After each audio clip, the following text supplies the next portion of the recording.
What is the lecture mainly about? What is it about? It's about the ways the Earth's features may change naturally, right? And it's about the unusual ways, okay?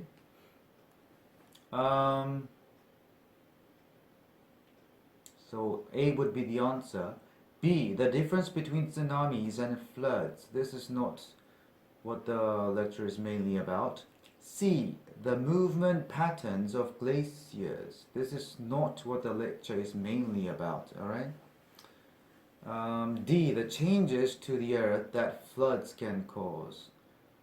There's a mentioning of that in the passage, but that also is not the main,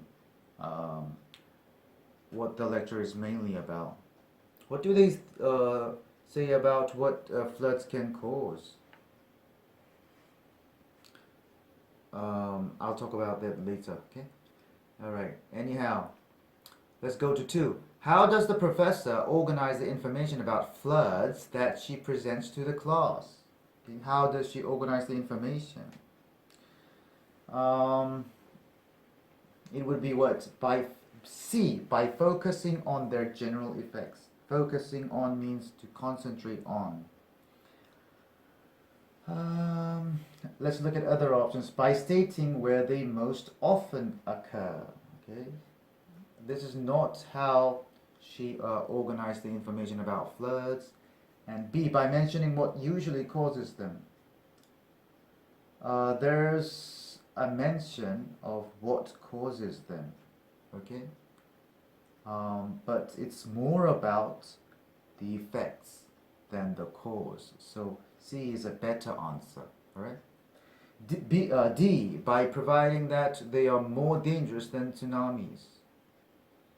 She didn't say that. And by providing, what does providing mean? Providing means give. Okay. So in this case, it will mean by mentioning that. Let's see again about the part about the floods.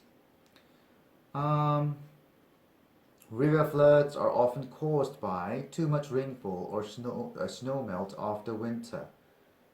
Okay, the amount of water is too much for the riverbanks. And then it's more about the effects. When it's violent, the riverbanks are often washed away. Fast-moving water can uproot trees and large stones and sometimes even cause mudslides. Okay, and then when it recedes, it leaves behind large amounts of silt, which can alter the landscape further. All right, and about the ocean floods too. They usually occur during hurricanes or tropical storms. This may be the cause, right? But the professor talks more about the effects. All right. The force of the wind and the movement of the ocean are so strong that the ocean waters are carried far inland.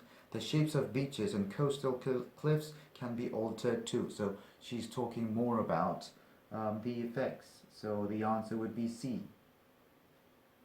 Okay, let's move on. Listen again to the part of the lecture and then answer the question. Let's listen again.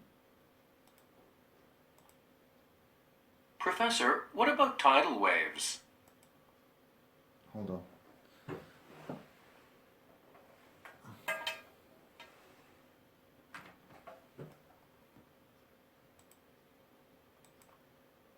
Listen again to part of the lecture, then answer the question. Professor, what about tidal waves? First, it's better to call them tsunamis, not tidal waves.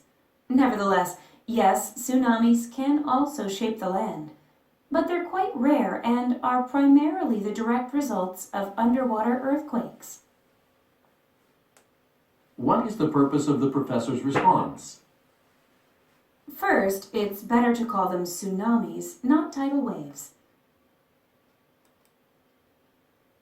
What is the purpose of her saying that? What is she doing? She's correcting the student. It's not quite right to call them tidal waves. you should better call them tsunamis. So she's correcting. So A is the answer. B, to give the student a warning. What is a warning? Warning is letting somebody know of a possible danger. This is not a warning. C, to indicate that she knows about tsunamis. What does indicate mean? Indicate means show. She doesn't say that to show that she knows about tsunamis. D, to entertain the students. What does entertain mean? Entertain means to amuse or give pleasure. So it's not D. So the answer is A. You understand? Okay. Let's see you next time.